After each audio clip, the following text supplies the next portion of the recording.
Hello, everybody. This is Drive Me to Your Leader, and I'm Mr. Red. And in this podcast, we hope to bring to you argument, discussion, and maybe just some fun on the way through. Today, we're here with Dr. Unan. Sorry, is it? Onan. Onan. Sorry, I do Thank you. apologise. It's And very we're here racist. to talk about social connection, authentic versus digital. And this is at the behest of Dr. Onan that we're doing this specialised topic today. Yeah, I want to interject there. We're riffing this whole thing. We had a different topic, which we will be bringing, which sort of blends in with this. Yeah, But that's part two. This is Yeah. part one, all right?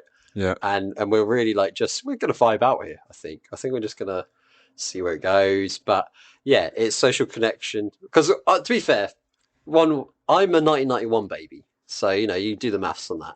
Yeah. But I'm a 1991 baby. You're what, 1999? No, kid. You're 95, aren't you? I don't ever need to reveal my age, Mr. Red. Fair enough. You're a very coy man. No, very smart, I think. as well. 1993, if anyone does really want to know. That was a great Beano annual, by the way. That 1993 was a great Beano annual. I remember that one. Yeah. 1999, that was also that Christmas. I got a Beano annual and Pokemon Red. Oh, yeah. I think it was 1999 or 98. Actually, sorry, it's 98. Do you know what?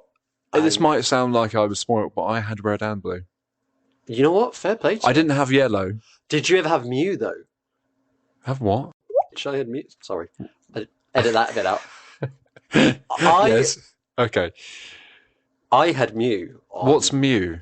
Do you know what As Mew in the is? cat? The Pokemon that was the 151st. Because you remember 150 was Mewtwo or something like that. And the 151st was Mew. It was like a really rare, it's impossible to get him on the game. You had to do a certain way of playing the game. Right. And you could get Mew. And Mew was a really good, amazing psychic Pokemon. Mewtwo was a clone of Mew. Okay. And there was a certain way you could get him, and I got him. Mm. And you never guess what, right? So I was there, King of Year 3. I had Mew on the Game Boy. The basic brick Game Boy. The one that didn't even have the backlight, so if it was at night time, you couldn't play the game unless you had a light. Anyway, one day I went over to my cousin's, and he saved over, Stephen, his name is, Stephen. He saved I can see over, the contempt in your eyes as Honestly, you said his yeah, name. like, Stephen. I'm there. I'm the king of the playground, right? And the next thing, I am the king of the playground. I am the pauper of the playground, because what happened overnight, Right. he used my Game Boy and then saved his game, which you remember on Pokemon Red and Blue, Yeah. you could only have one game saved. Yeah. So he started I from know some people who never used to turn it off. he started very- from the beginning, right? Yeah. And so therefore I only had Charmander. So I went from being the Pokemon champion with Mew as well. As an asterisk, I had Mew. Yeah. No one else had Mew in my playground. And then I suddenly only had Charmander. I was fuming. I don't speak that cousin anymore, just so you know. I have lovely cousins, but that guy. I can see now it's an event in your life that you've never quite recovered from. to be honest. And fortunately, he doesn't have social media, so I don't have to connect with him, which is one of the benefits. It's a good way back on to the topic. Segue It's almost like you've just written out a script, Which is quite impressive because we're riffing. You've literally come up with this topic about half an hour ago. Yes, it's very impressive. Right, I just want to say to the audience, he's taken over the show. We drank a grenade drink. I think that's how you call it, or grenade, if you want to be really. It's grenades. Yeah, grenade. It's complimentary every time someone comes here. So. And also we had a grenade. I'm unofficially sponsored by them. So. Yeah. So if you want, we're not sponsored by them. So if you want to, there's other ones you can use, like Trek bars, for example. They're not bad. I'm not sponsored by anybody. I'm allergic to bananas. I found that this week. That's a real big. No, because that's a real big change from what I just said. So I mean, sorry, audience, for this. I'm not going to go too in depth on this, but what happened? Have you stopped recording? No, I haven't. I just toned you down a little bit. I'm making sure you haven't, because this is important for your listeners. Yeah. I've been trying to be healthy on that, and at the start of this year I kept having let's just say gut issues, put it that way, and so I cancelled out things in my diet, and I can drink Coca-Cola, that's fine. I can eat blueberries, that's good. I can eat a lot of chicken wings, but I can't have bananas. I can't have bananas. What is it? You have too much potassium or something? I think that might be it. Yeah. I get a really irritated stomach from it, and I feel like and my brain gets all foggy. I feel crap from it for a couple hours until I have 2 poos every time. 2 poos. Specific. Yeah, no, that's what's really weird about it. It's not one. So it's not 3. It has to be 2. I'll have 1, right, and then I'm like, it's halfway there. I feel a little bit better, and it's the second one. I'm like, I feel really good now. And I realised what it is. Something about it is irritating something, and I think it's the potassium, which is weird. So if you've just joined us on the topic of social connections... which is actually, what I want to bring it back to, is one of the things about social media is we know too much about each other, right? And you've just found out a little bit too much about Dr. Onan, okay? So... I just keep making sure I'm going to pronounce that properly, because I keep wanting to say Dr. Unan. No, Onan. Unan. So it's An. Onan. That's not what. Oh, you can call me Onan if you want to, but it's Onan. Onan. Okay. Right. Oh, you got that, Mr. Red or Mr. Reed or Mr. Red? Mr. Red Dead Redemption. so actually, no, because what you and I were talking about, which is why we riffed on this topic, is I went home to my parents and I found a load of old photos, right? And we're talking the old school. As I say, I'm a 1991 boy. This is pre a lot of things. This is pre 9/11. This is pre Google, right? Okay. So there's a lot of these photos of a life it's just this weird time, the 90s, when you look back on it. And yeah, I found it really interesting therapy for myself. I didn't mean it to be therapy, but I found it really interesting therapy. And I loved going through it because it connected me to old memories. It made me remember times and memories that I just sort of, growing up, you sometimes just forget about, right? You lose touch with.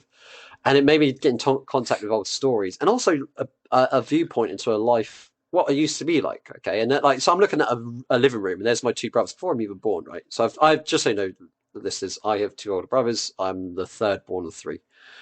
And they... Wait. Did you just say that you're seeing the living room before you're born? Yeah, right. Yeah, that's right. Is this another ghost episode? Is this all like, I did say, so I just want to clarify. I earlier saw a ghost, and what it was is I was doing a lighting and the sound tech for a panto earlier today, and in it was a ghost. So I think that's conclusive proof that there are ghosts. All right. So, Callum, I rest my case. On to social media. So with the social media, I do have standards of how that evidence is brought to bear, but I'm sure. Never mind. Also, by the way, in that episode, you were looking for the name Richard Dawkins. It was that guy. Yes. No, I remembered it literally after I pressed stop, and I was like, Richard Dawkins. Dickie Dawkins. I was going to edit it in. I thought, no, it is what it is. Just on a side note as well, just listen to him talk to Jordan Peterson. It's hilarious because Jordan Peterson's there like, I've got an idea, and Dawkins is like, that's stupid, and it's.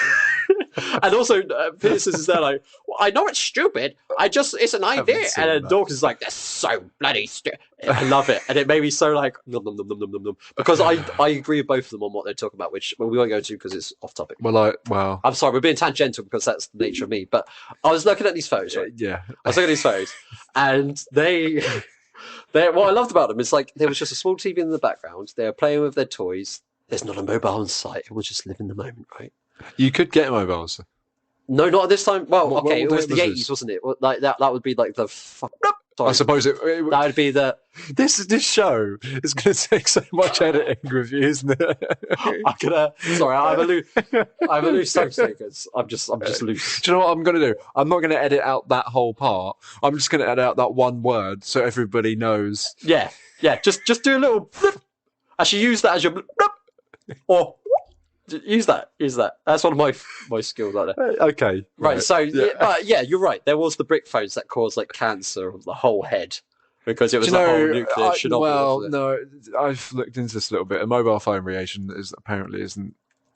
Well, there's so much radiation in the world already that's just a tiny drop. Yeah, because you briefly mentioned on the ghost episodes, weren't you? You were talking about like radiation interfering with the EMF and stuff. There was a lot of radiation pre the atomic era. Post the atomic era, there's just that bit more. Another level, wasn't it? Oh yes. But this whole thing of SpongeBob, wasn't it? Bikini Bottom. Mm-hmm. Do you know why it's called Bikini Bottom? No. Well, do you know where bikinis come from? Bottoms. No. All right. So there's an island called Bikini, which is where they did like some of the first nuclear tests, and it blew off the clothes. And so this is why SpongeBob is a radioactive sponge and starfish and stuff like that. And that's why we call it bikinis, right? Because it's a lack of clothing. It's not just come from anywhere. It's become from that. It's mad. It's just really interesting that the nuclear bomb is related to the bikini. And that's why, with Instagram models selling their bum holes for a ridiculous amount of money on OnlyFans, which brings us back to the topic at hand, which is social connection and authentic. I don't think you link those two things. I think you just talk louder. Oh no, if I'm honest with you. No, I just grabbed the audience attention there. Like, you know, they're probably going like, what's SpongeBob got to do? Oh, what? There it is. We're just warming up. Yeah, I'm just so you know, you can't see us. I'm literally on my shoulders. I've got my legs upon my head.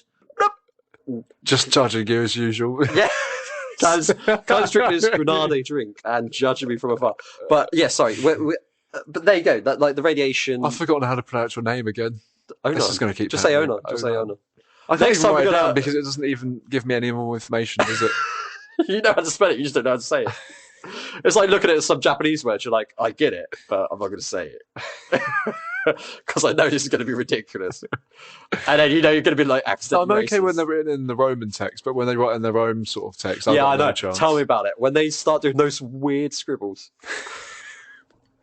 Why didn't they get conquered by the Romans like the rest of us? Yeah. If you're listening from Japan, I actually really admire the place. So yeah, well, just so you know, Japan, like I have no opinion.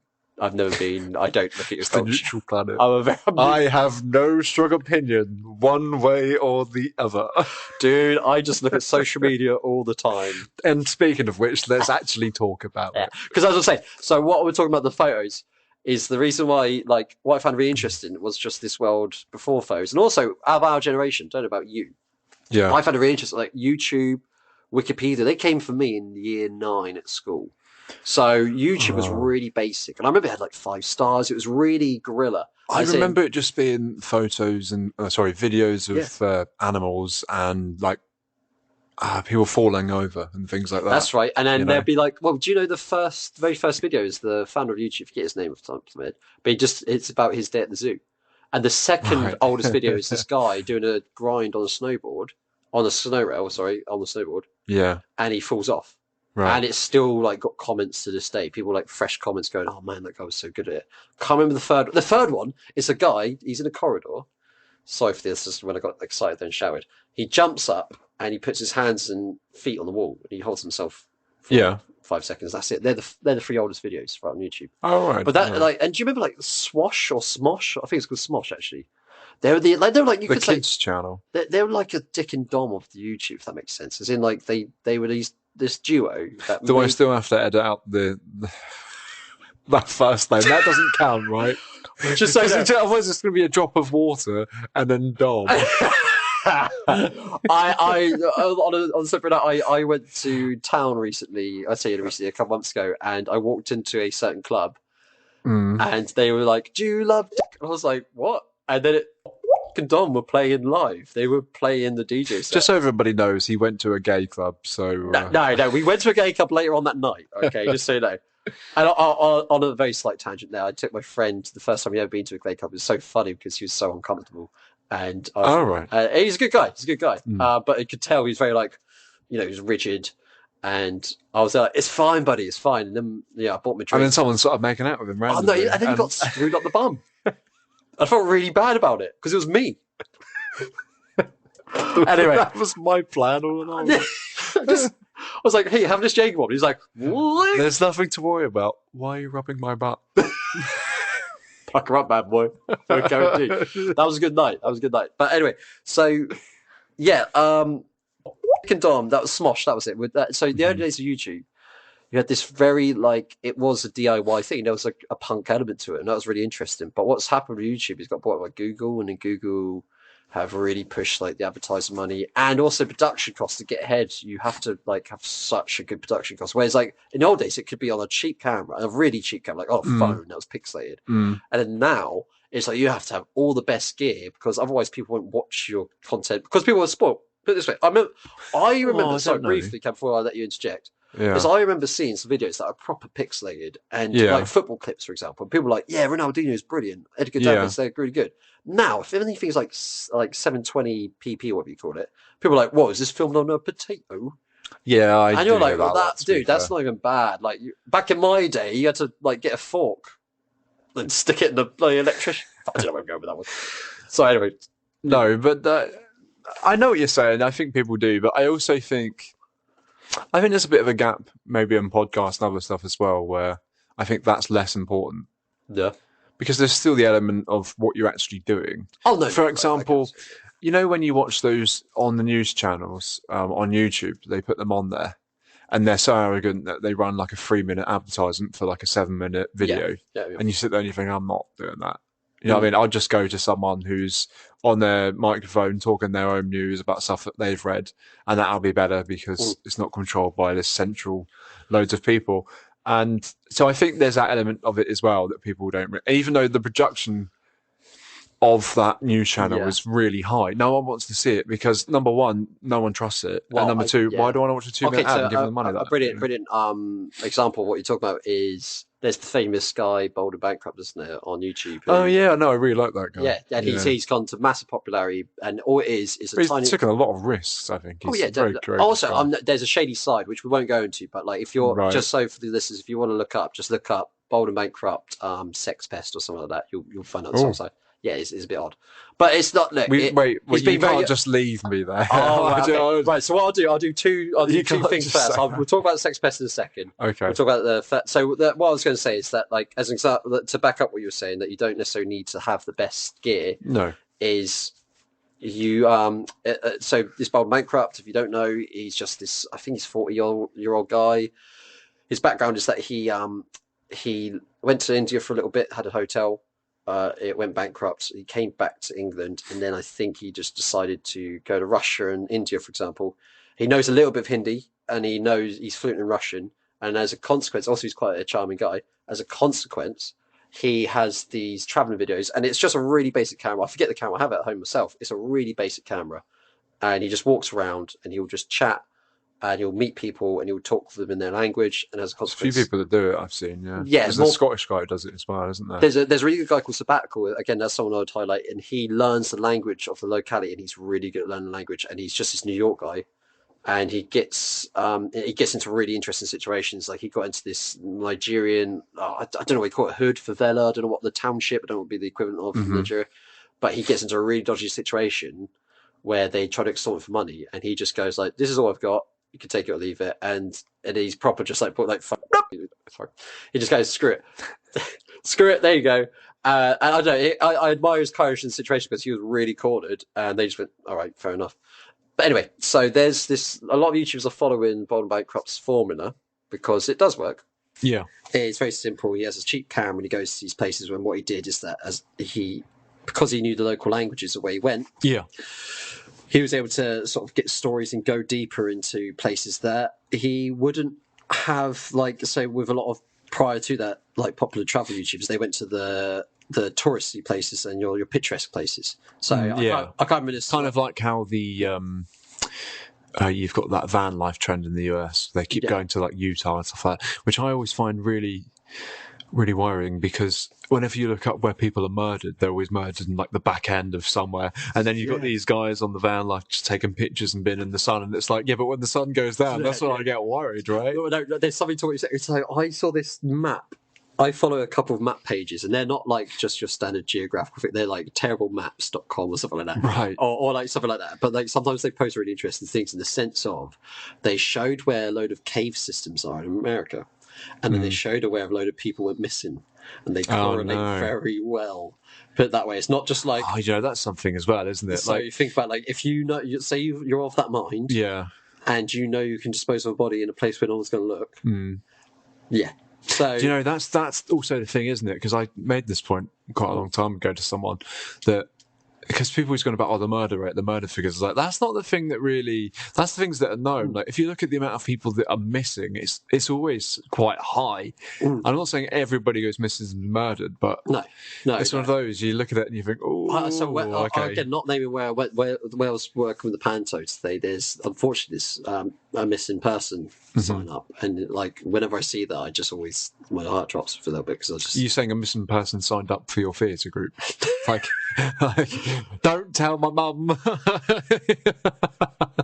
Sorry. So I had quite an offensive joke, which I've held back on as well there. So I'm really going to... No, it was just a poor lad, 52. but he's gone missing at a certain place, and I think. Oh, I'm sorry. No, a person's gone missing. A person's gone missing. No, not a missing person. Just turned up to. If anything, that'd be a miracle. Like, dude, where have you been? And he said, like, oh, I didn't realise everyone's looking for me. So I've done it in reverse. Okay, that's fine. That's all right. Okay, that's all right. Anyway, I'm glad I held back my tongue. I had a sick joke to say there, but anyway, what I was going to say is with Bold Bankrupt. Yeah, he became massive, and one thing that really made him big is PewDiePie. Obviously, being a huge YouTuber himself, being on these games, all that. Yeah, he bigged him up in a podcast. Yeah, and Bold and Bankrupt's popularity erupted, and he's now financially free. Oh, that's strange because I didn't find that guy through him. But... No, neither did I. Right.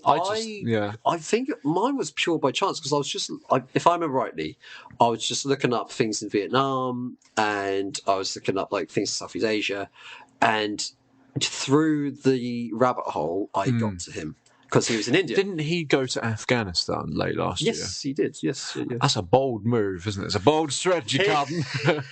Let's see if it pays off. I'm pretty sure he went to a football game or something as well. Like he's gone to some places where he's. Was it the women's football team? No. Sorry, I had to. I don't think anyone from Afghanistan listens to me. They're very well known for propping up the female game and education, aren't they, in Afghanistan? The Taliban are great at that. They're absolutely brilliant. It's the first thing they have a great half-time show. Give them that. Yeah. Sorry. Anyway, should we pick up all these old American Jeeps? No, get the women on the field. That's it. Get him in the libraries and get him on the field. He actually, to be fair, like he's done some. I'm going to be assassinated by the Taliban now. I think you're safe here. To be fair, are you sure? I think you're very safe. I don't know. There's like an insurgent or something. It's not they're going to fly a plane to your house or anything, aren't they? But you're just giving them ideas. I think it's already been an idea. No, so I'm going to let you. Yeah. Let's get off that now. No, but like what I was going to say is like, for example, with Bold, one of the things that's charming about him is, let's say, he's quite open and he's quite charming to some degree. Yeah, and also he got an incident with Russia as well. Yeah. I mean, I followed that a little bit. He also got into like some areas. So he was in, if I remember, it's Georgia or one of the Caucasus Mountains countries. Yes, he got caught out really late. Well, I say really late into the evening in the middle of nowhere in a blizzard on a mountainside, and just by chance there was a car that went by to pick him up. Because he knew enough Russian, he got brought into this house, and they're really like magnanimous with him. They're very open. It's their culture, right? But honestly, the guy was fortunate. It wasn't like he was on a main road or anything like that. He could have died very easily. Could have frozen. He had like Converses on. It's not as if he was prepped for this weather. No, and that's the thing. So there's that charm to him. But like now, this is the shady part of Bold Bankrupt. Now, I'm seven off memory here as we're riffing. This isn't like just look into what I'm saying if you're interested. This is sort of a guideline or a general gist of what has happened. You're not going to defame him here, are you? No. This is he's open. I say he's open. Like it's out. There's videos, and he's been caught out. Let's put it that way. Okay. He's very open as well. Like so here's one thing he said: if someone says you're this, just double down and say, yeah, you're right, and what. And if it's true as well, in particular, it's like, what they're going to do? What, shame you for it? Now, what is this thing? Now, he goes to these backwater places in Russia, right? And what's Russia? One of the things Russia's known for, apart from vodka and corruption, is for a high female population to male population, right? Right. And Russian women are quite attractive, apparently, in the general. Why are you whispering? Because, just in case he comes through the door, man. Like, he's a tall guy. Bold Bankrupt is a tall guy. I thought you were talking about Putin. He's quite sidetracked at the moment. But just to make that clear, I'm not comparing those two. No, of course not. Of course not. No, not at all. Not at all. I mean, you're very pro-Putin, aren't you? Always have been. You always have been. Always have been. Yeah, you never want I was right behind the special military project. In fact, I came up with it.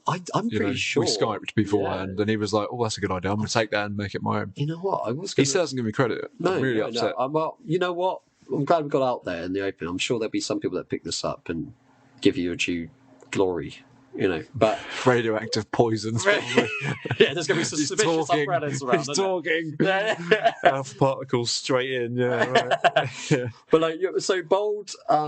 Right, so this is the shady story. So Bold, just so you know, he has a daughter and he has an ex. I think it's an ex-wife or just an ex-partner. But when he had his daughter, and he was in this relationship. I don't know if he, as I say, I don't know if he got married or not.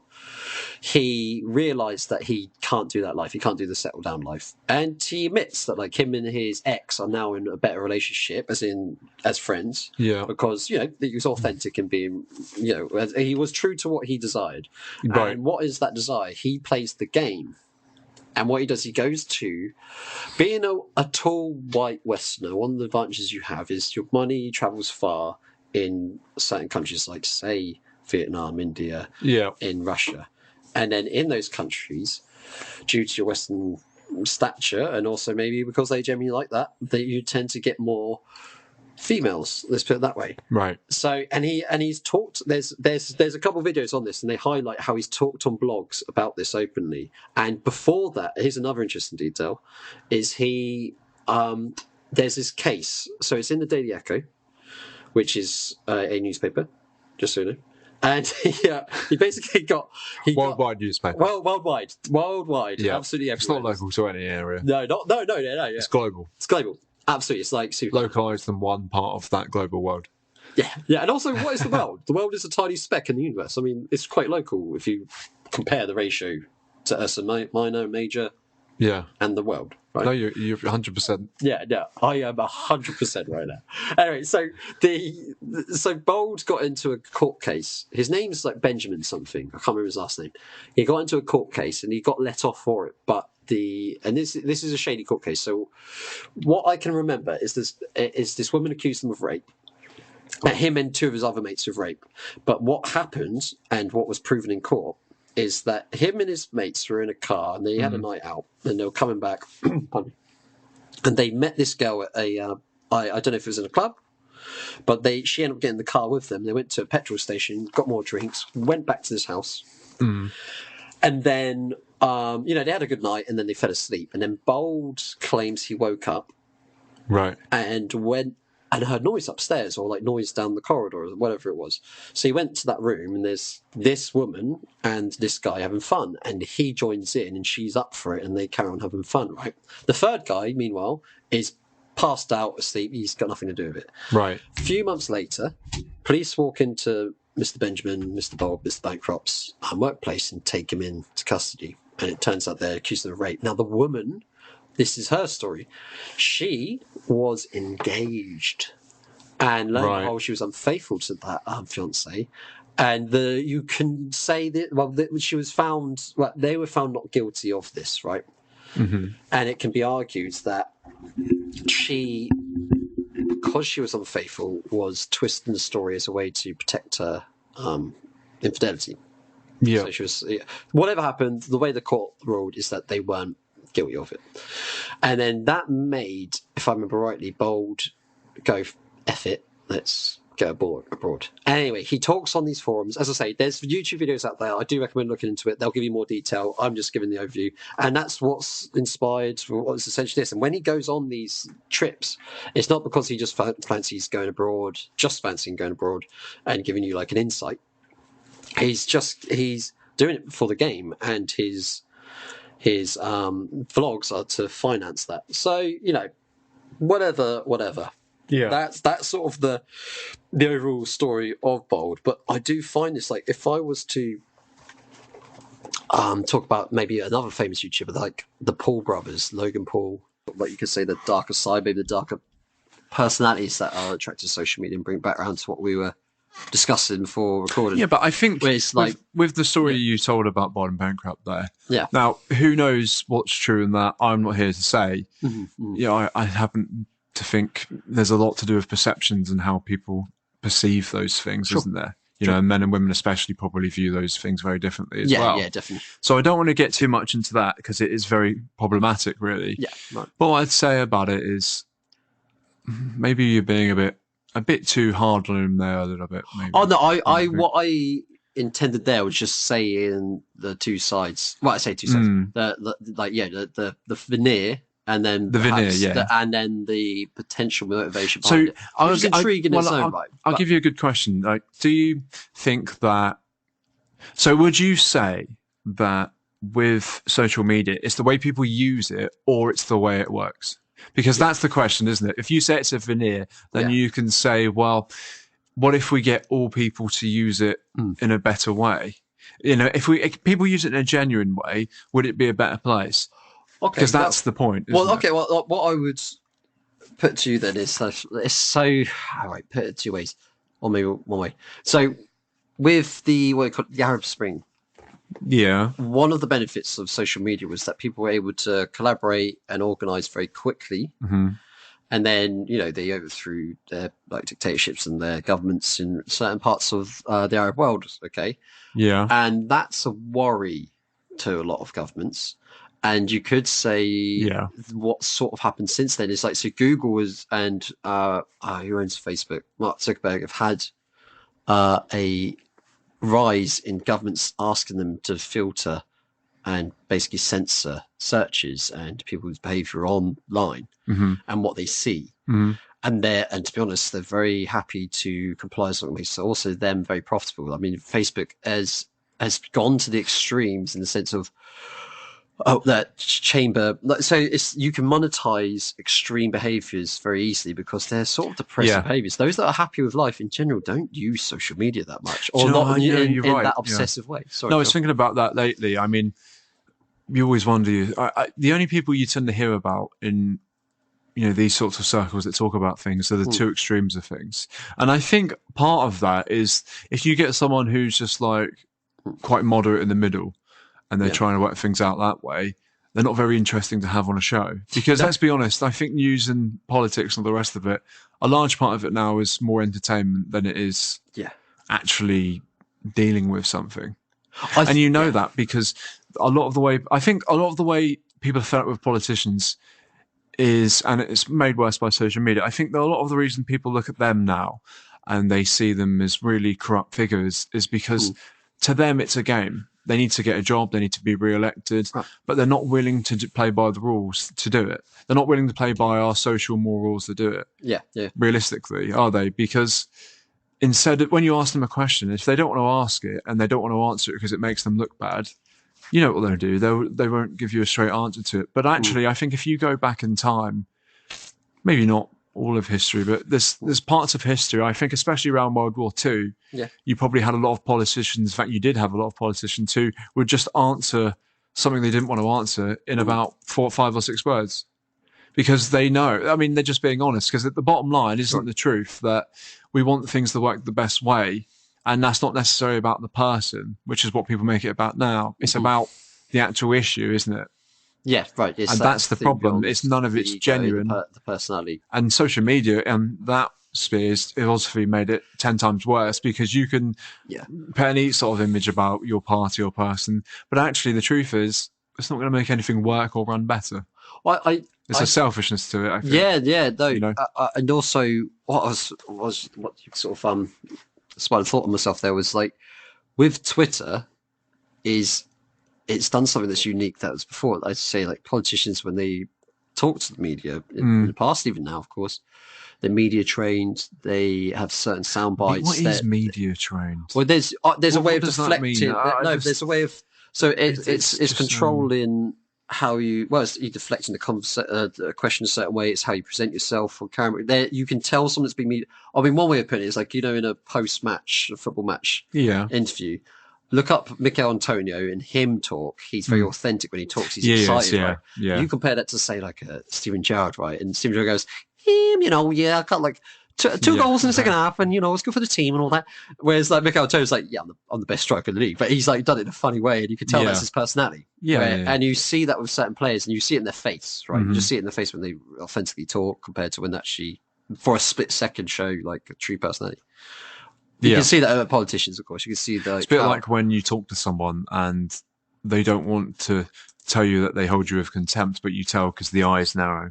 Yeah. Even if they're smiling or whatever, the eyes lie. Contempt is a very strong one on that because the eyes can never lie when someone's giving you contempt. So the way you're looking at me right now, but no, it's been ongoing for quite a long time now, actually. But also, it's the other way is with love. You can sell with someone that has sort of this beady-eyed love towards you. To do the same same. The worst trend I've seen on Instagram is girls that try and do that look, but they're recreating it, and you can tell it's not creepy. Genuine. And it's not just creepy; it's so downright manipulative. Oh yeah. You know, oh, it's great for the OnlyFans, mate. Get that money in. Yeah, some people got. But no, sorry, on brief, just to finish the point on the Twitter. Just actually, before we move on from that, I did something really silly that they've all got those all my link things or whatever it is, and you click on it, and then Linktree or something like that. Yeah, and they've got the inevitable OF link in there. Oh yeah.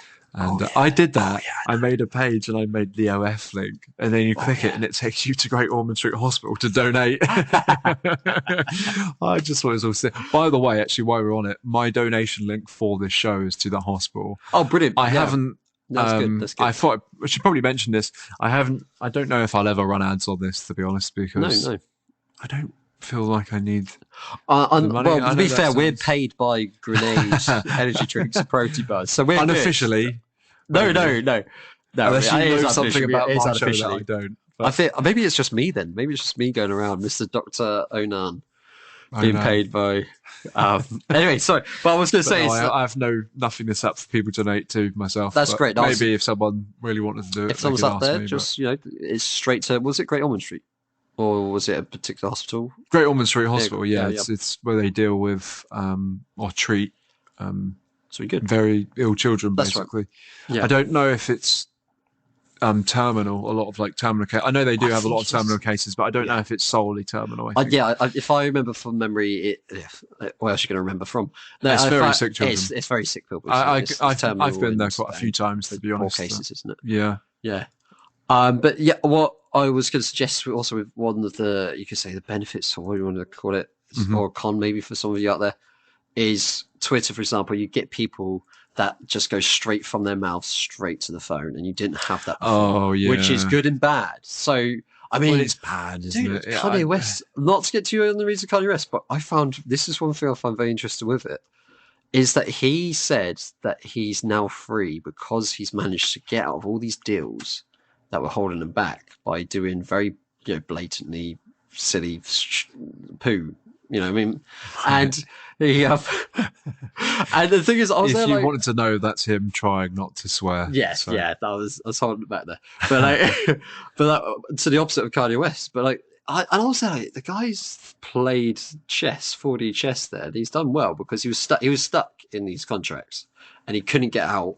And then how he did it was just basically just ruin his reputation online. Yeah, but not everyone's got the space to do that. Of course not. He's got the finances and the lifestyle. Yeah. So he can do it. But again, just going back to what I was saying, people can do this thing where it comes straight from them and there's no filter between the PR department. And that's one of the things about social media, that what Twitter, for example, is given to some people. And it's the same with Instagram and Facebook to some degree. From my experience, I think it's that particular thing is a bad thing. I mean, if you look at someone like you mentioned Jordan Peterson earlier, he uses Twitter a lot now. I know. I'll just be honest. Didn't he get banned briefly? Am I right? I think. Well, I never use it, but basically, since Elon Musk bought it, I think he got unbanned. That's right. Yeah. And I keep seeing what he tweets from other places, and I don't keep up with. I won't lie to anybody. I don't keep up with hardly anything. Sometimes a major event will happen, and I don't listen to any news, and someone will tell me, and they're surprised I don't know. In fact, they're shocked I don't know. Yeah. I don't, And the thing I find with what he's been doing is, it was really sad because I think when he first came on the scene, I had a lot of time for some of the stuff psychology-wise that he said. Yeah.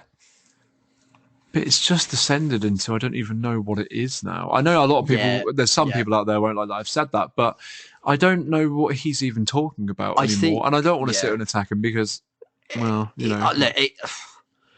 this isn't a Jordan Peterson episode, but my soundbite on him is that he's helped people, he has delivered some advice, and also just an intellectual depth on certain things like Young, but at the same time, he gets into that politics, there is some insane stuff he said, and I sort of get what's the word? His brain is just flinging stuff out there, and he's constantly riffing as he goes from. Because I've seen him live. It's an interesting experience when you see him live, and it's like he's riffing a lot. And I can appreciate that, but there's other people, like for example, in my context, I'm not going as a worshipper, and there's people that I know that are really into Peterson to a narrow degree.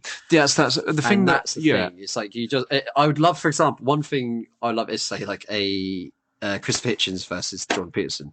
And why I say that is just because I think Christopher Hitchens has got, unfortunately he's passed away if you don't know anything about him, but he has a great wit and humour that would really balance out Jordan Peterson's maniacal seriousness. Right. And if they were on like the same stage together, I'd find that really interesting because I think Hitchens would take the piss out of. I think he would. I think he would. But for example, that. But at the same time, I don't think he's all bad, and I do think I do think there is a little bit of just silliness. It's the politics. He gets too involved in it. There's things he's out of his depth on, isn't it? Yes. Yeah. There was one bit where it was one interview where he was talking about the Russia-Ukraine war, and he was saying, well, even if Russia leave, how's that a victory? And he was going on about it, and I was like, well... And I tried to compare that, and I compared it to World War II, and I was a bit like when we went in there and then, liberated France or whatever, and then we kicked the Germans out. And it's a little bit like, oh yeah, but France was a wasteland, so it's not a victory. But it was a victory. That's what it. But the thing is, if you change the names around on that, that's what it sounds like. And I just thought, I don't know what he's really saying here. Well, do you remember that cringy period where he was a part of the? Oh God, I hate saying it out loud. Intellectual dark web. So honestly, I think some of them make some good points. But they're basically like trying to have a little gang together. I said push this, across there. I said this to my wife a few weeks ago. Yeah, because I listen to all sorts of things. It doesn't really bother me. She's a lovely lady, I listen to one side. Yeah. On one side, I listen to those people that never eat meat. We can't kill any animal. Yeah. And people don't know. I don't eat hardly any meat. It's not a moral choice. It's a health conscious choice. Yeah. But when I go to a restaurant, I'll probably eat it, or I might eat it one day a week or whatever. It's not a big deal to me either way. I sort of balance it. And I thought, okay, well, if they want to believe that, that's up to them. But then I get these other guys that come out on the other side, and they're like, they advertise meat and only meat. It's like, we've got to eat meat. Eat this meat. Be the man. I'm just like, well, that's just such overcompensation. Sort of really... another social media source is like Discord, for example. And there's a side thing I do, and which I won't go into, but like as a consequence, I end up speaking to people sort of like around the world. I'm a massive drug dealer, that's what it is. And basically, I talked to this guy all the way from Shropshire, and he's a lovely guy. And he told me about how he only ate meat and something else, and he lost a lot of weight, but he kept like good muscle or something like that. Okay. And then he evens it out by then opening up to fruits and veg and stuff like that. And it's interesting because I was like, I can't imagine. But then, we all have funny diets. I've had a funny diet, things like that. So it's amazing what the human body can do. But that's not to get too distracted about dieting. But what I wanted to link to was Discord. Again, social media. Discord is interesting because Discord is very free, isn't it? But there's a lot of use to it. Yes. And why is it free? Because you can get Discord Nitro, that's right. That's one of their way to generate money, isn't it? But it's funded by the Chinese. It's a great way of harvesting data. It's funded by the Chinese, and it's like they. So there's an American guy involved, of course, because what's happened is it's Chinese money that's funding this American guy, which I forget his bloody name. Yeah. And what you'll find with a lot of these tech companies is there's this weird hybrid capitalization going on between Chinese money and American money. In particular, if you had to localize on one person to go down the rabbit hole on, again for the listeners out there, is Jim Breyer. Yeah. Jim Breyer is like basically he's one of the most successful investors in the world, and he's one of the first. He's involved with the early internet, or ARPANET, I think it's called, if I'm remembering correctly. He's involved with basically everything, the digital infrastructure of China. So Baidu, Tencent. Oh, what's the other one called? I can't remember what it's called, but he's got a Chinese wife. He's a very successful. He's the first investor of Facebook as well. And also what's invested in Facebook is... so, again, we're going to talk about this in part 2 when we talk about our next topics, which I won't reveal what it is today. But there's a thing called In-Q-Tel. And just so you know, ladies and gentlemen, that's the investment arm of CIA. CIA knew that they were losing out on projects for their own needs because the private sector was able to finance it and go forward with it. So they made In-Q-Tel. That's IN-Q-Tel. You can look it up online. They have a website. It's very open. This isn't like some deep shady stuff. It's there. You can just look it up. And yeah, so they invest in things like Facebook and stuff like that. They invested in a lot of things. So it wasn't like they just invested in Facebook and then created this machine that was Facebook. They invested in many different things at a similar time that was similar to Facebook. And they had a program themselves. If I remember right, it's called Lifebug. And the day that they decided to really go forward with Facebook, they cancelled the Lifebug program. And the Lifebug program, the point of it is they wanted to collect all your interests, all your data about you, and do everything to just find everything about you as a person. They stopped that, and I think it's about a week later they go with invest in Facebook. And so it's a very odd thing that these two things coincide. I mean, you go down whatever connection you want there, but it's also bear in mind that Google comes out of the MDDS program. I forget what those initials stand for off the top of my head, but that's the CIA, NSA, and DARPA financed all these computer science programs in the mid-90s. And one of them was called Backrub. DARPA was a weapons testing company, wasn't it? No, DARPA, it might be a weapons testing. Well, that's a part of its protocol. I think that's Metal Gear Solid, actually, isn't it? The DARPA chief. The DARPA chief. It wasn't the real DARPA chief, though. It was no, that was the fake DARPA chief. What it was? I forget the disguise guy, wasn't it? Because was it the black guy, and then they take it off, and it's Solid Snake in it? No, Liquid Snake. It was one of the Fox team, wasn't it? Deep Throat. No, I'm probably getting this all wrong, and I'm really a big fan of. I'm not just saying Deep Throat. Octopus, wasn't it? Something Octopus dressed up as the DARPA chief. Then he got killed by Fox. If you haven't played the first Metal Gear Solid, I'm sorry, I've just ruined some of it for you. Yeah, we still play it because it's great. It's a great game. 6 hours long. It's not that long game. When you're a kid, that's a long time. You know, when you've experienced games now and you go back. You know, the weird thing about that game is they had the really cool ninja character. You know, the cyborg ninja. I know, of course, he was great. But you know, his name was Deep Throat. If I remember, yeah, that's what I'm saying. Yeah. But I know that was a reference to the Watergate scandal, wasn't it? That's right. That's right. Yeah. But why Deep Throat? In either of those circumstances, why go for that name, man? Like, bro, it's like the next scandal they're going to call like anal fisting or something like that. You're like, why? Sorry, we'll bleep that out. We'll do it. No, that's fine. Actually, it probably blends back in, to be honest. Because, yeah. I mean, so again, I do want to get into the sexual part of social media, and yeah. Well, but this is it. This is what I find really interesting. So, I think that's what I was going to say with social media as well is that, like, so I think it has some nefarious roots to it, and on top of that, as I said earlier, the Arab Spring that showed quite a fear of one of the things that social media can do for these governments. And what has been a trend recently is, extrematizing people, like we mentioned a moment ago about they could capitalize on these extremities. And we were saying that you mentioned something a moment ago about how the moderate is quite boring. But I think this is this thing that people are sort of crying out for. I think it's become boring. I think what people are crying out for is just that genuine thing. I think one of our issues is we've been conditioned to some extent of shocking media formats. Like we're the lowest common denominator is being appealed to because it's the easiest to capitalize on. And what I mean by that is in like thought and so you have these films that are really boring but they're fast editing.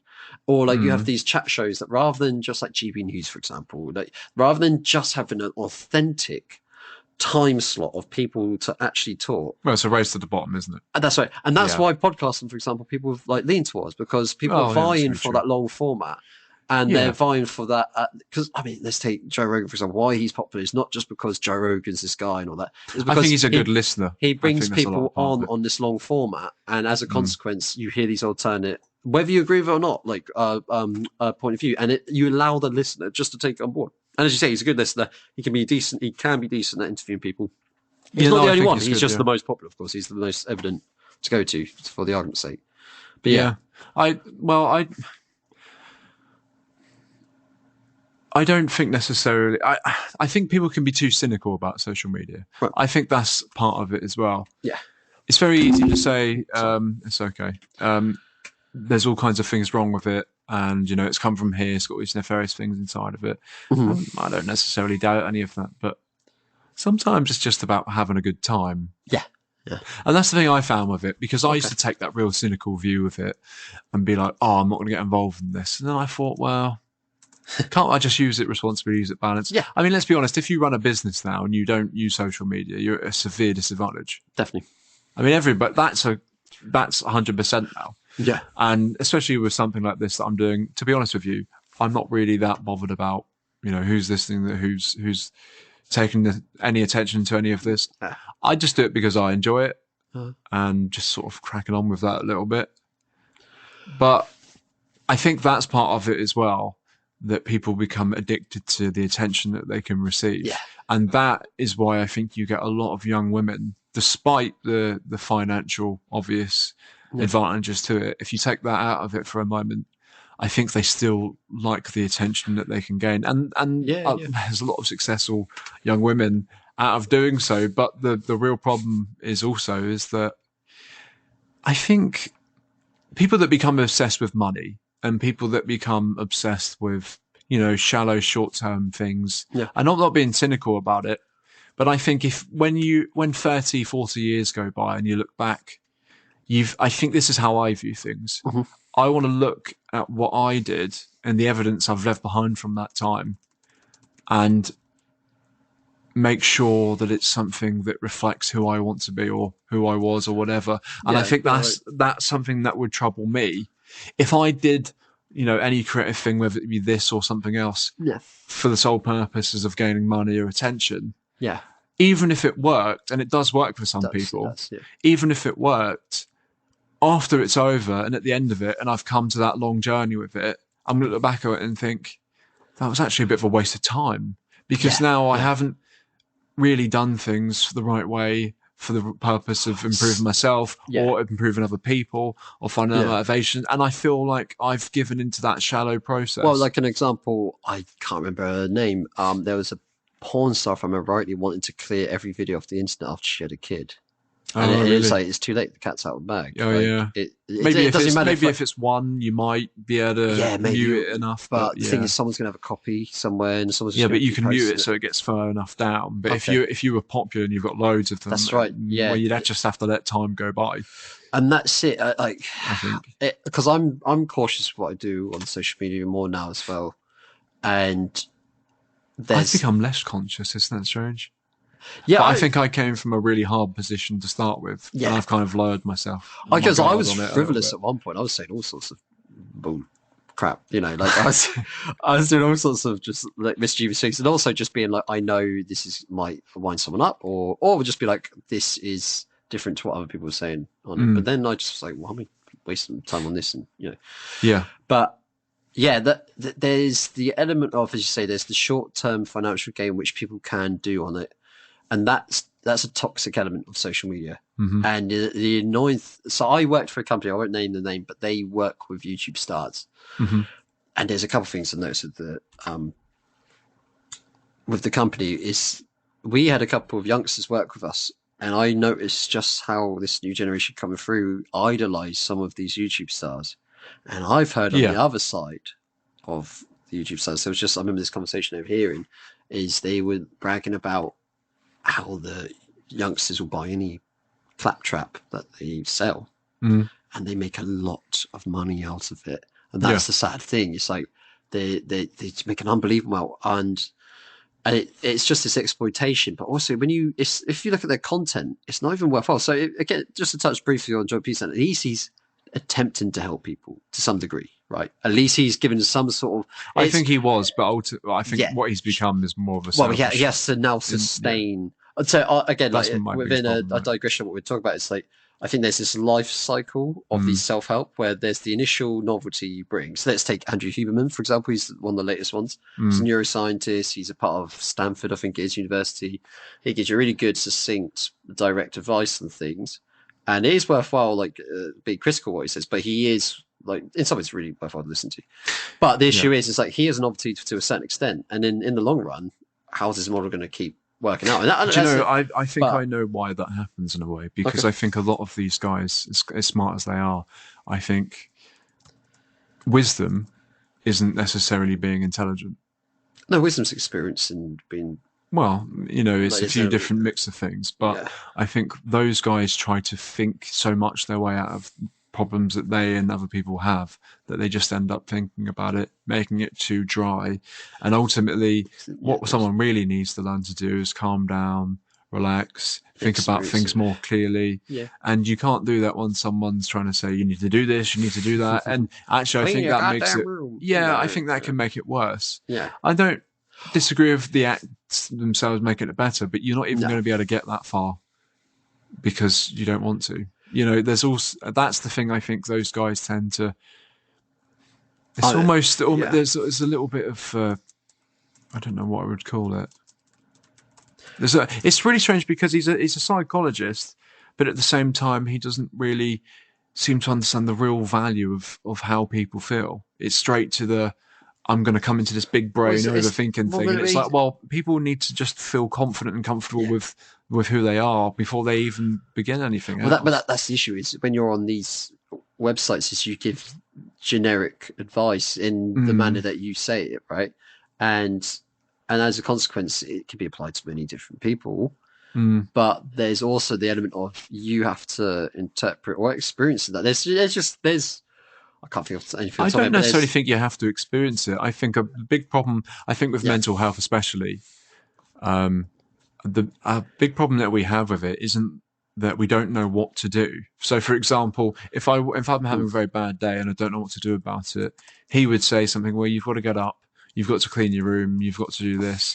And I would just say, well, I've got no motivation. And then where'd you go from there? I think that's not the problem. The problem isn't what I know what I've got to do. Everyone knows what they've got to do. How do I do that? Well, how do I do that? In that case, he's talking about discipline. No, but you're not going to. Discipline is a step further down the line. But you can't start with discipline. Well, how do I do it? A parallel with that would be like, say, going to the gym. Is that you're not always motivated to go to the gym, but your discipline will carry you through the gym. Yeah, but you're not even at the point where you have that. Yeah, you can't just invent discipline. This is what I'm saying. Right, you have to learn how to deal with your own brain, how to be aware of it, to control your emotions, how to understand things that are going on, how to accept things, different techniques you can do internally. Yeah. If you don't do any of that, you're never going to get to the point where I just need to do discipline for it because you haven't even started at number one. And that's my worry with that. Yeah, but so lack of wisdom of how to actually do things and how to understand how difficult things are. Yeah, no, you can. So this is not to be dismissive on issues like, like for example, sometimes you just need to just be lazy and rest. There's no shame in that. Sometimes, I'm not saying always. I'm just saying sometimes you just need to just repair or not even just repair, like go out and walk somewhere or whatever it is you need to do. But there are with certain things like depression, things like there's some fundamental things you can do to help yourself, isn't there? And that one of them is just to get order in your room, as Peterson says. No, but that's not step one. This is what I'm saying. That's like step 5. Right, okay. Yeah. Step 1 is I'm in my own mind. Maybe I want to do something quite silly of myself. Yeah. I'm not going to straight to, I'm just going to clean my room, and that's going to be step 1. Step 1 is going to be something like, okay, why do I feel this way? Okay, I feel this way because of this reason, and I'm like, well, actually, I don't need to feel like that because maybe I'm better than that. Once you build that in your mind, then you might be able to say, well, maybe I can do something in the world. It doesn't happen the other way, and this is the problem with those guys. They think it happens every round, and it doesn't. Well, I think that links to the authentic, you could say, life of what I'm getting at here is the issue with the phone and laptops and that is so easy to just go straight onto, say, social media, isn't it? Accessibility. And that. There's that whole trend of dopamine detox, isn't there, online, where they say, that just in general, dopamine detox thing is you don't read, you don't look at a screen, you basically bore yourself for a day. You don't eat for a day. You just drink water. That's what that's the guideline of what you do. You can do whatever you want with that. You can do whatever, but all you can really do is go for a walk, sit and stare at a wall. You just that's essentially what you're doing at the end of the day. And what it's meant to do is so you just you face boredom, because one of the issues with over saturation of media and stimulation is you numb the amygdala, you numb your internal motivation, and as a consequence, when you do stop it, you will experience negative thoughts to begin with. That's just a general, well, that's just the process of addiction, isn't it? That's right. Compulsion. Yeah, that's compulsion is the biggest part of addiction, in my opinion, I think. That's right. And then you get this, you get compulsive behavior, and it leads to this sort of addictive protocol with your life. And then, and so you just sort of reverse it, but you have to confront the fact that you feel those. But, I don't really agree in the sense that I think people are very hard on social media. And there's pretty good reasons why. But ultimately, I don't think it's as bad as people. I think there's a lot of scary stories about social media, and I think at the same time, actually, there's a lot of good things that have come from it as well. Yeah, and actually, I quite enjoy having somewhere where I can take pictures of stuff that I'm doing with my family or stuff that I'm doing with my friends. A place where I can put it, knowing it's going to be saved there and it's not going to go anywhere. I don't have to go and find loads of photos in the closet. Yeah. But that's the point. And the point is that if I do all of that, why am I doing it? Because that's the context. That's the problem with it. If the answer to that question is I'm doing it because I want money, I want people to look at me, and I want attention. Yeah. Then that's not right. I mean, it's not for me to turn around and say what's wrong and what's right. But what I'm saying is I think that's what leads to the behaviors you're talking about. But if you're doing it because, I say, in 10, 20 years' time, you look back and think, this is what I did, and then I'm really happy with this. Yeah. And I think actually if you use it for that more positive reason, I think you can get a better hold on it. I think there's still dangers of that, but I think the mistake people make is they think that it's a social world within its own world, and it's not. Well, it's an extension of what we are. It's a take that I find Bo Burnham, the comedian, has. I like that guy. Yeah, that Inside. I don't really like that. I like most of his specials. To be fair, he said about. I like the one with God and the piano. That song. God and piano.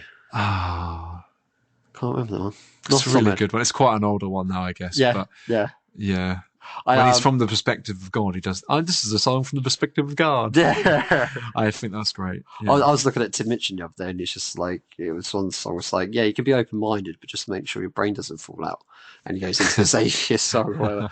But Bo Burnham talks about social media and how it's like people look at the real world as a way of capturing attention on the virtual world. So it becomes like the real world isn't. It's this weird inverted process. So the virtual world is almost more real to them than the real world. And you see it, like I saw this clip the other day. It was ridiculous. This girl was filming another girl doing this stupid dance in a Walmart, right? And someone was filming them going like, how ridiculous. And it was just like her movement was so odd. And it was so facial expressions that creep me out. And that's it. They're doing all this thing, and you're just like, oh, God, get some self-awareness. Do this elsewhere. I try not to be judgmental of what people do. And genuinely, I'm not. But with stuff like that, where it's so forced and it's so contrived. It's so contrived. I think that's a consensus gong right there. I haven't got it loaded up actually. You know what? No, you're right. Actually, aren't you? We literally said we jinxed ourselves there, sir. Yeah, you know what? I'm going to play it. Hang on a minute. I should buy a real one, but yeah. You should hire someone to knock it. Like you just have a massive one by your window there, and a Shaolin monk. Just to be like, do you know the budget of the show? Well, it's sponsored by Grenade Energy Drink. Hang on, you ready for this? Get ready for this, everybody. Get absolutely ready for this.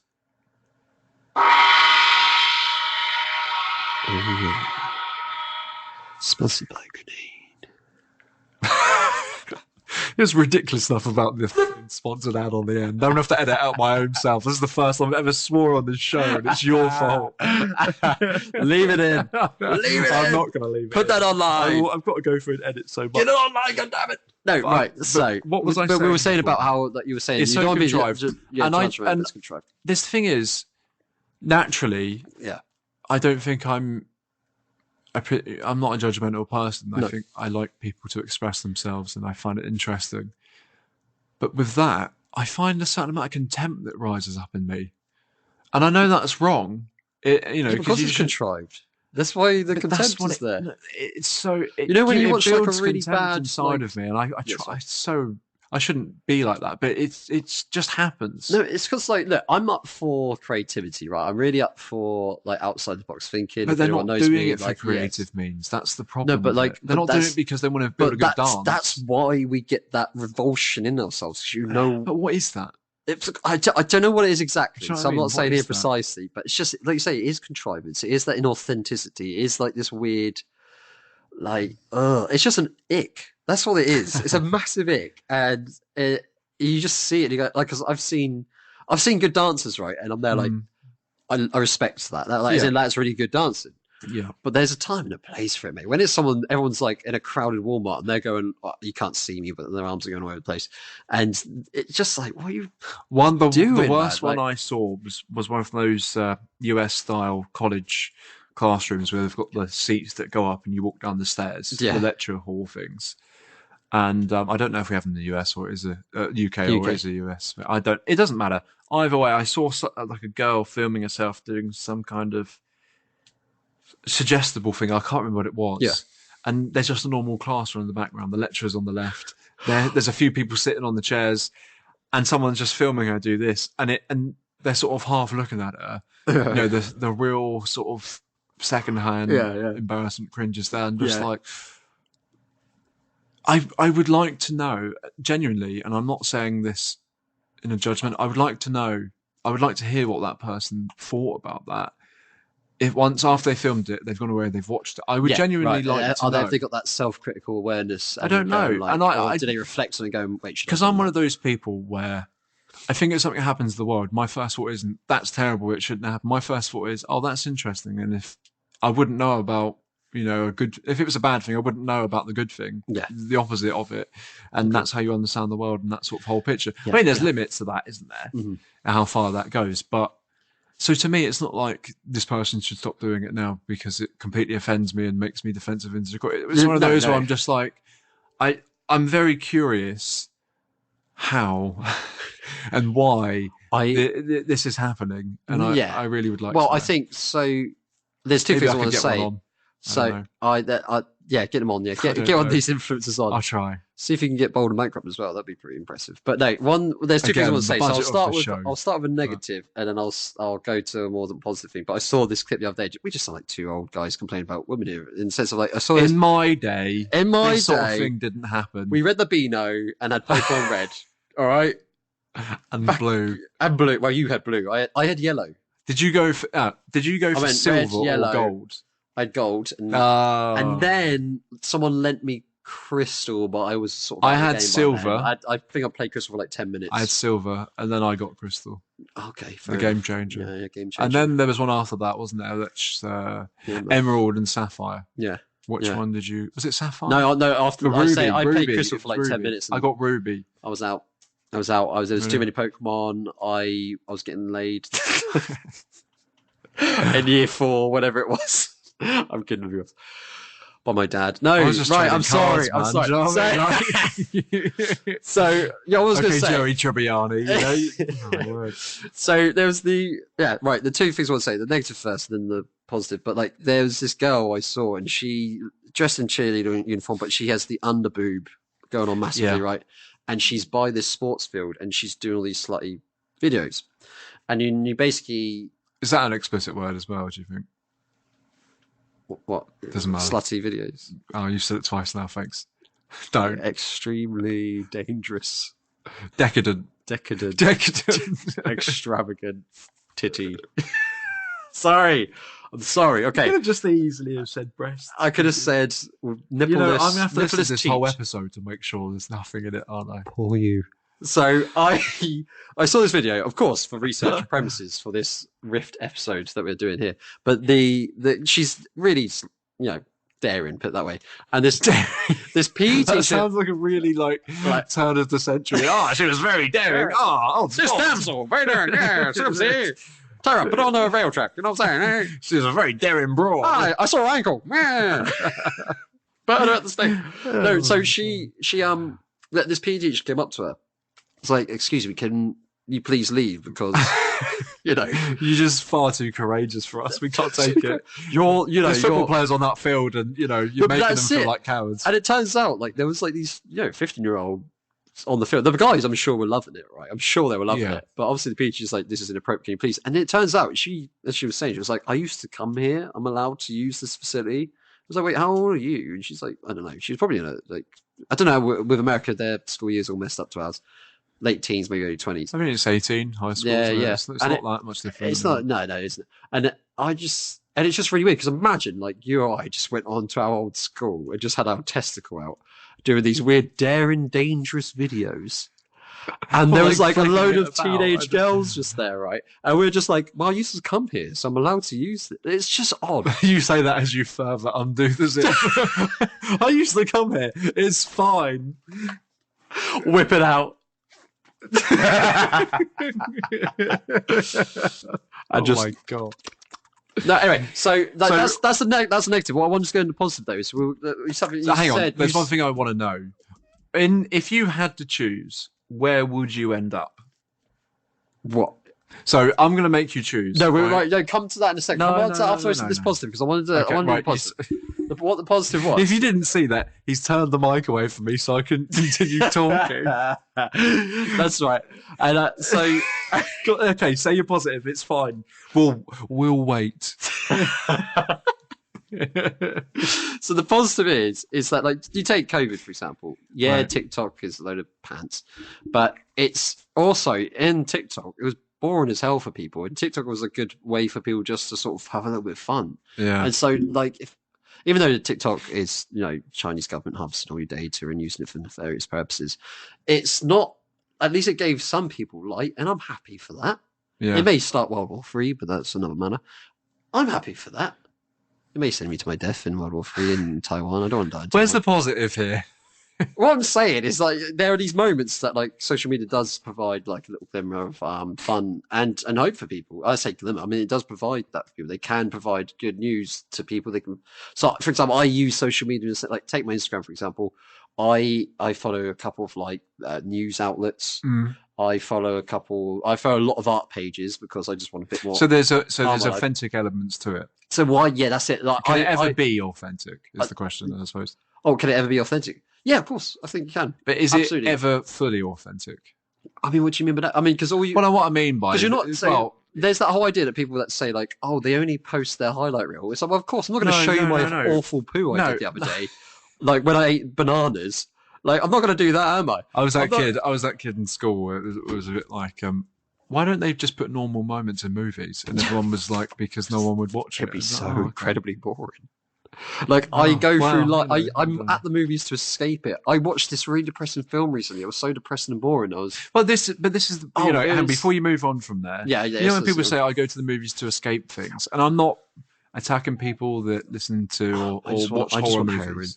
No. People that watch horror movies and stuff. And I just go to movies to escape things, and then they go watch a horror movie, and it's like, I don't know what you're escaping, because is there something worse that's happening in your waking world than the horror movie you've just gone to watch? Mate, my life is so boring. But can you answer that? I want to feel murder, all right? I want to feel. Do you think that's what it is? It's a boredom thing, like.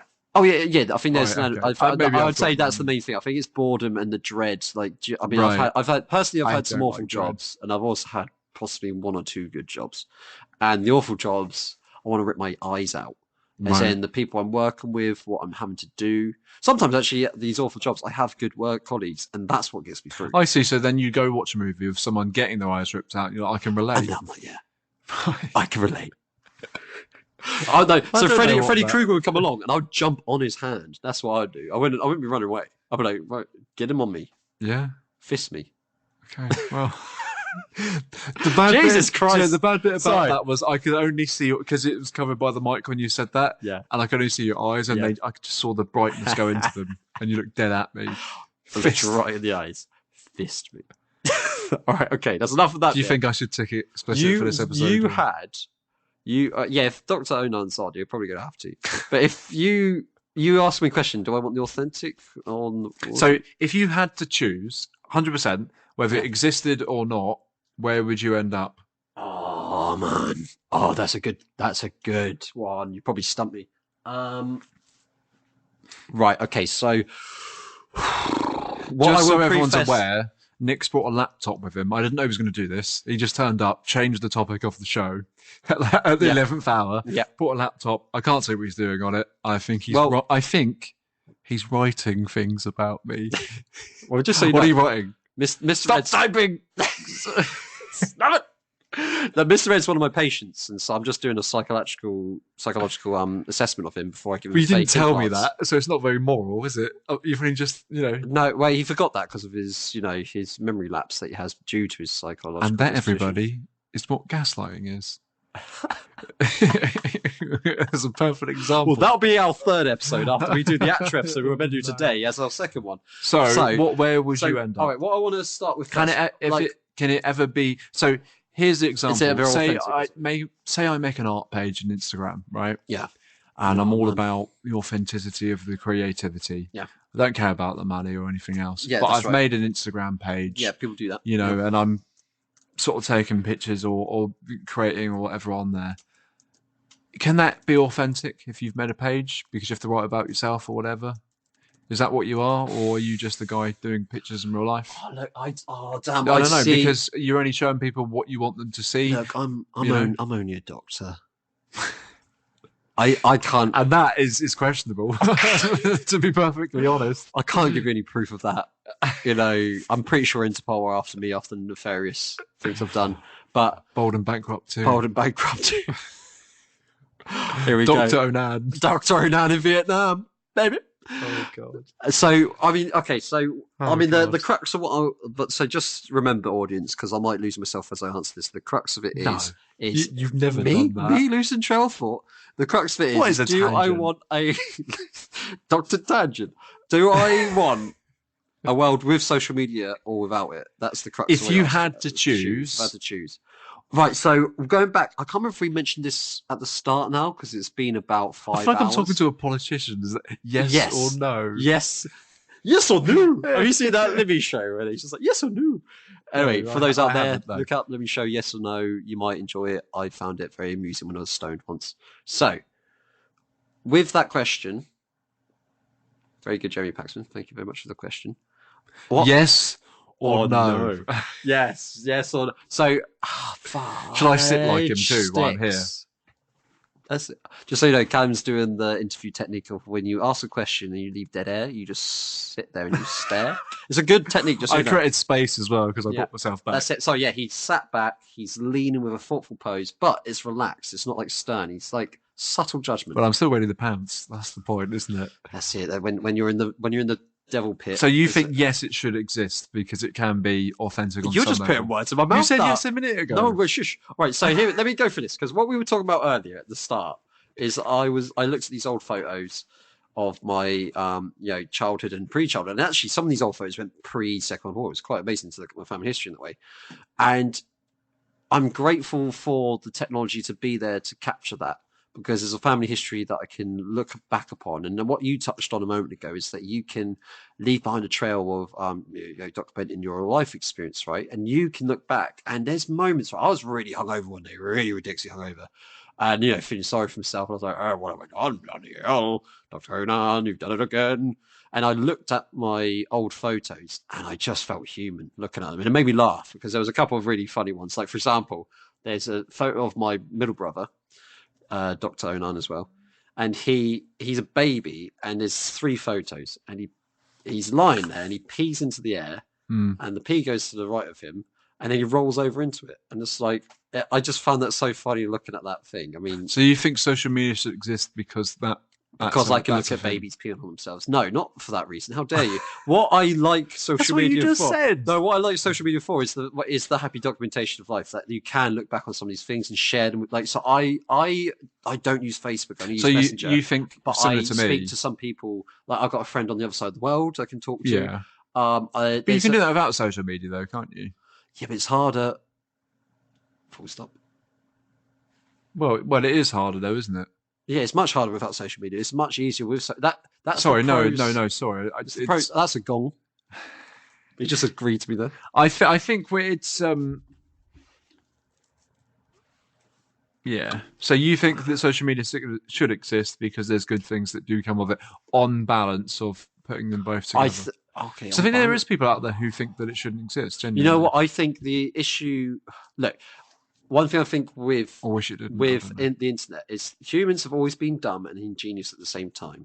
And the issue with the internet is it's amplified that. As in, it's same like television, though, isn't it? It's put it on loudspeaker. The thing is that the television narrowed how it came through, right? So originally you only had one channel, then it became 4, then it became 100, right? And the internet. I tend to think it will lower again. But things get cold. But the internet, right? there's so many ways you can express yourself, and there's all these niches, and there's all these dark corners you can go to, and also very light corners of the internet. These, like animal photos. I didn't realize that if you bred a corgi with any other dog, it was just that dog disguised as a corgi. So German Shepherd bred with a corgi looks like a tiny German Shepherd corgi. It's like, it's brilliant. Oh, really? You know what I mean? Like everyone, bulldog to if you look at a Rottweiler bred with a corgi, it's hilarious to me because it's a tiny Rottweiler with the shape of a corgi. And I love that. And I didn't know that without the internet. There's things I know about animals now that I would have never known just because I can casually look at it when I'm on the bus. That's the benefit of it. But also there's times where we really need to have a digital detox and an information detox. You need to have I would say one thing for the modern vernacular, it needs an information diet. So you need to really think about how you consume your information and where you get it from, because it inundates people, and it can lead to like overstimulation, overconsumption, and it leads to issues with attention span. I go a bit different way with that. Yeah. I don't think you should have less information. I think that you should have as much information as you can. But I think the issue isn't information. The issue is how things are processed. Yeah, that's it. Discerning it, and so how your brain processes it. Yeah, I think the biggest weakness that we actually have is a lack of wisdom, and I think there's many reasons for that. But so that's it. That's the issue. So you're having a lack of. One way of putting it is you get. People don't know how to do things. And I don't mean that in an arrogant way. No, they don't. You learn. So life is a slow process. It's a very slow process to get. Oh no, I'll give you. But like you have like these. I saw this university student who. So I was watching this video of this guy who's lecturing, and those of students were getting at him, and this guy had a Soviet flag around him and stuff like that. And he looked like such an idiot, right? I mean, regardless of what you think about the Soviet Union. Him coming to a lecture like that was an idiot, and just some of the stuff that was coming out of his mouth. And I just remember looking at him going, like, I've met people like you when I was at uni, and just in a bar, I just despised you. You were just an idiot. But like there's this, there's these uni students out there that they've had too much information but not enough experience, and I think that's a crucial thing because you can. I don't think wisdom is information and experience. I'm not saying wisdom is just that, but wisdom is like, I'd say there's unhappiness involved in that, happiness as well. Because it's discerning the right action to do things, or what might be. I think it's about just finding balance. Yeah, I genuinely just think that's all it is. I think that people these days feel like they have to pick a side and they have to go with that side. Yeah, and I think a lot of people. Yeah, people get too bipartisan or something like that. I think a lot of things that people do are unconscious; they don't realise it. And actually, I think I don't think it's a necessary thing to reduce the amount of information. I think it's a way of actually understanding the information that you have. Yeah. And you can only do that if your mind's in the right place. So I'll give you a good example of this, right? I've spoken to people before that think that the Buddha was this figure where he was like this left-wing figure where he just meditate all the time and he was chilled out and he wouldn't let anything, stand or whatever. But actually, people don't, that's just the enlightenment part. Yeah. And if we look on the basis of the years that went by before anything was written down about him, that was probably the most exaggerated part. In the same way, the supernatural parts of Jesus is probably the most exaggerated part. Well, yeah, I do completely agree with that. Yeah, it's the same thing. Yeah. So, whatever you feel about enlightenment, that's the hardest bit because you can't prove it. It's not a real thing. You can't sit there and say, "I've got definitive proof." Same as the ghost, I can't do it. Right, but what a lot of people forget about him actually is the middle way part. Which actually, because he was a guy that went from great wealth to nothing, to eating a lot, to eating hardly anything. And he realized that I'm miserable on both sides. Yeah. And actually, the only way to be is to follow what that thing that's always the quietest part of your body is saying. And follow that and say, I just need to be here. Yeah, I am intuition. doing things for the right reason. Okay. Yeah. But people will take it as, if you had to put his politics down to most people, I'm not sure he really had any. They'd say he's this really left-wing figure. And it's like, no, I think you've missed the entire point of how you get to where you want to be. I mean, that's funny, like to read all those texts and they go, yeah, he supported Biden. This guy's a funny in that context, that's a bit ridiculous. But you get what I'm trying to say. I'm just trying to relate into a sort of spectrum where people think that it sits. And I don't... I think a lot of that is misrepresent. I'm not a Buddhist, so I don't know. There's probably people out there that know a lot about more than me, but people don't. But it's always odd to me how people don't put the middle way part as the main bit. They always go, he found enlightenment. It's like, well, okay. Again, how did he do that then? Yeah. Well, no one always, because if I ask someone, why do you want to be better? You know, how are you going to be better? You know, I don't say to them, you know, if they say, I want to be better, they know what they want. That's not the problem. Yeah. They know where they want to go. That's not the problem. They know why they want to do it. Yeah. It's not the problem. How are they going to do any of that? And that's the hardest bit. And it's the how. That's the quietest part that sits inside of you. And it's the one bit people don't listen to. So it's not about the information you're getting. It's about being able to actually process. Well, I think that's an interesting point. Like the quiet part, like a lot of social media is very loud. Exactly. People being loud and obnoxious, right? And also think of the type of people that are drawn to it are very young, and those are the most popular people. And there's nothing wrong with having fun. No, of course not. And that's the bit I mean, good on you, Mr. Beast, and the rest of you for doing what you do, right? Like, you know, I'm not of your target market audience, but you know, that? Mr. Beast. For example, what Mr. Beast does, he got really popular by.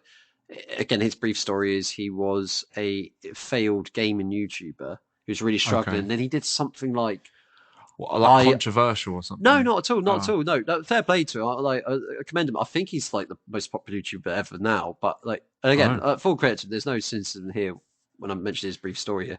But he did something along the lines of, it started out like, if you don't leave this circle for like 4 hours or 24 hours, I'll give you £1,000, and there'll be these people like trying to fight it out or whatever. And the last was something along those lines. And it's just enveloped, and it's got to this massive scale where he's doing these ridiculous things, and people are getting wealthy out of it, of his own challenges, and he's making a lot of money. And he has this formula, and there's a formula of like, you know, within the first 30 seconds, you should demonstrate how exciting your video is going to be, and then you cut to like the actual beginning, and then you do this exciting challenge, and then he has a good formula, and he's done very well for himself. You know, this is a bit. I'm quite conscious of stuff like that because. But it's like any other TV show, like on the television. It's just the one thing. He's worked out this is what I'm saying. How you do something and how you whatever.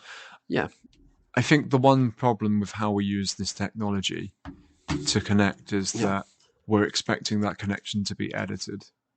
Now, if I go outside and have a conversation, I don't expect to cut to the best bits. But that's how I'm learning to communicate. I'm expecting my communication in reality to be an edited experience. No, that's it. It's like and that doesn't make sense. What I again noticed with my job, seeing some of the younger folk coming through. Yeah. It's interesting to see the ones that have been watching too much YouTube and how they act. Right. Because it's like what I find hilarious is in these YouTube videos, for example, is the quick cuts where there's not even like, so I'm talking like this, there's a brief pause, and I talk like this, and then I say the next sentence. They even cut that brief second out in between sentences. And imagine talking like that all the time. So I mean, people with ADHD obviously go, but fair enough. But that's how they authentically talk. But like, it's just this. There's this no time for just like. Human interaction to happen. Well, not human interaction, like a genuine flow to happen. But that way, that's the way. But but on balance, you're sitting with and in fairness, I know we're supposed to disagree a little bit, but to be honest, I can't bring myself to say this thing shouldn't exist because I do think if we're on balance, I think we agree with this. Between authentic communication and digital communication, I think there can be authentic digital communication. Yeah. I mean, isn't this ironic that we're discussing this on the podcast? Which but you are in the room with me. We are actually talking up. That's right. Yeah, so, but you're. I get what you're saying. But you put it out online, and then people can find it, and you have a social media page for it. Well, we've got an Instagram, I suppose. For now. The name of the podcast. I think there's an OnlyFans as well, ladies and gentlemen. Do you know, it's all donations go to the hospital. Yeah.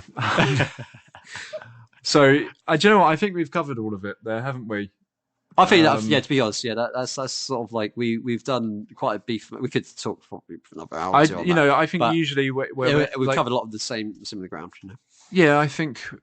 I suppose it's been a bit different today in terms of usually we come on with different sort of opinions, but I think this thing's such a complicated tangle web that I don't think you can I think it'd be difficult to meet someone who doesn't think social media to exist, right?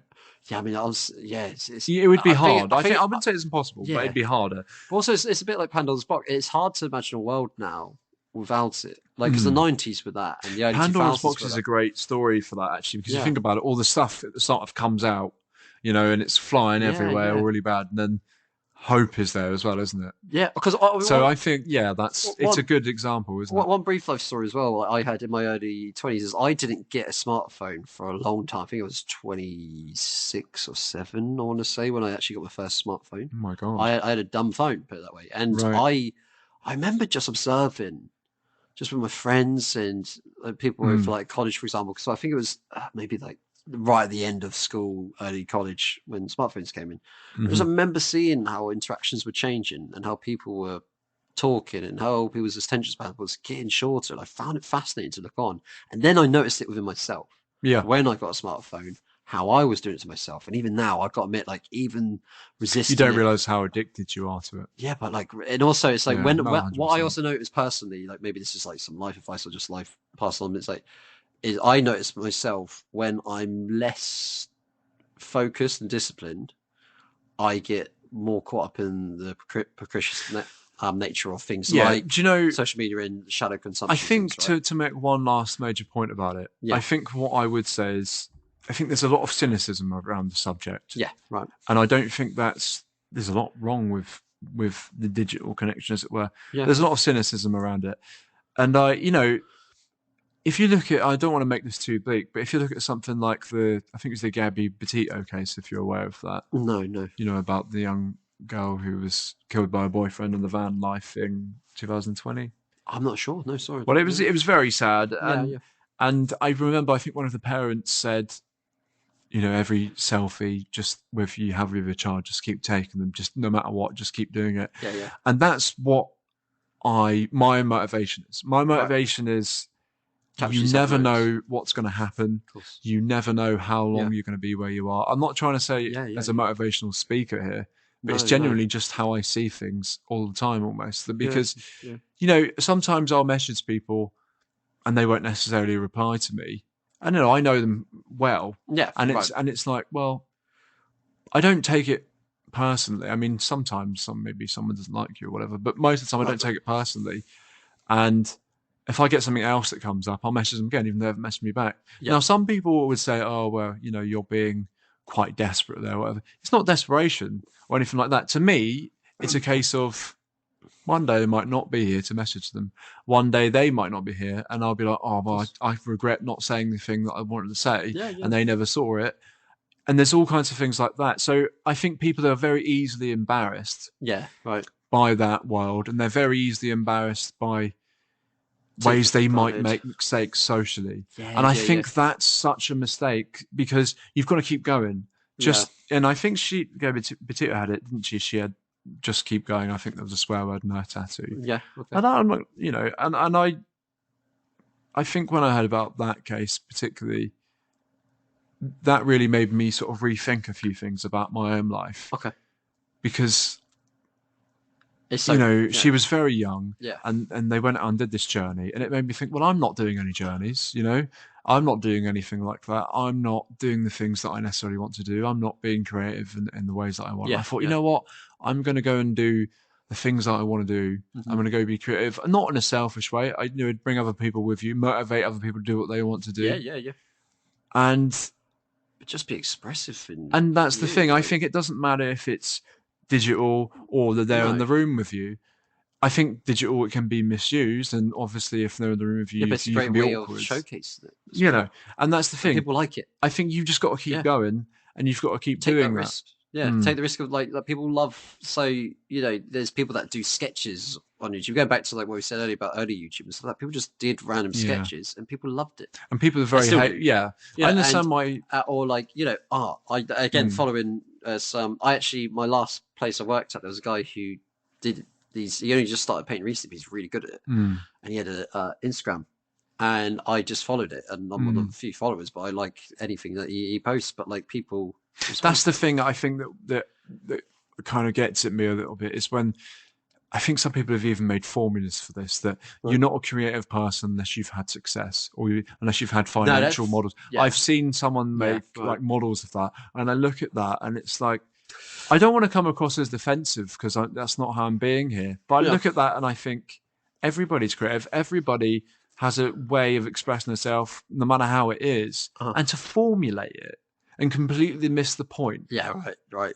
And say, oh, you're not a creative person unless you've sold something or done this. And it's like, how many famous people do I know that are famous because people know them and they've obviously gained money and attention for that? They don't deserve to be there for their creative skills. Yeah, I could name, I'm not going to, but I can name a lot. And you sit back and you hear someone say that and hear a formula they've come up with and you just think, wow, wow, that's really missed the point. So, yeah, but I mean, that's the hardest part about creativity is monetized, isn't it? But like the art, if you make that like the last point of why you're doing it, you'll get somewhere. Yeah, that's the point. Yeah, that's hard, but you got to like focus it. But yeah, I mean, in general, like we've come a long way for something that we riffed as well, ladies and gentlemen. There's no pre-planned to this. We just talked. We drank our a few minutes before. literally just a few minutes before. We drank our Grenade energy drink and protein bar. We were like, let's go, let's do this. You're really reaching for that sponsorship, aren't you? They're going to come, man. They're going to sponsor me at least when I release my rival podcast. Thanks. Where we only agree on everything and is 5 minutes long. Well, to be fair, I think I set this up, the formula of that we would argue about things. Yeah, but we've argued about some things. Yeah, we have disagreement, but I'm just quite a likable, agreeable guy. What can I say? Yeah. People just tend to agree with me. I'm kidding. Well, but no, we've got to wrap up because at this rate, you'll be taking up all their bandwidth. But thank you very much for having me, Mr. Red. No, it was lovely to see you. Lovely to have you around. Yeah. So, and next time we'll do what we originally intended, and you. No, we'll do what I originally intended before you changed it 10 minutes with 10 minutes to go. There were reasons, ladies and gentlemen. There were reasons, but yeah, next time we'll never know them or understand them. No, just like social media. Play the music. Okay, well, you can find, if you want to send a message today, an email about what you thought and the many things that you probably heard within what you think. It's drivemetoyourleader@gmail.com. We've also got an Instagram by the same name. I think that's really it, isn't it? I would say there's no way to send me any money because I don't really... No, but you can send me money. You can send him money. Where can they send you money for? That's the point. I've got a crypto wallet you can send to. It is 012121. The irony of having a social media conversation and then you bring virtual currency. We'll be talking about crypto at a later date, I think. No wonder you're not arguing against social media. That's where your money is. But yes, if you want to send me money, just find me and I'll do like some plastic surgery for you or something like that. Don't let me do that, please. Yeah. All the best. He did it to me and I've never looked quite the same. He looks better for it. That's not what my wife tells me. I am your wife. We've got to go. Right. Au revoir. Well, thanks everyone for joining us. It's been absolutely fantastic today. We'll see you next time. Are you dancing on my outro? Thanks very much. Thank you for joining us.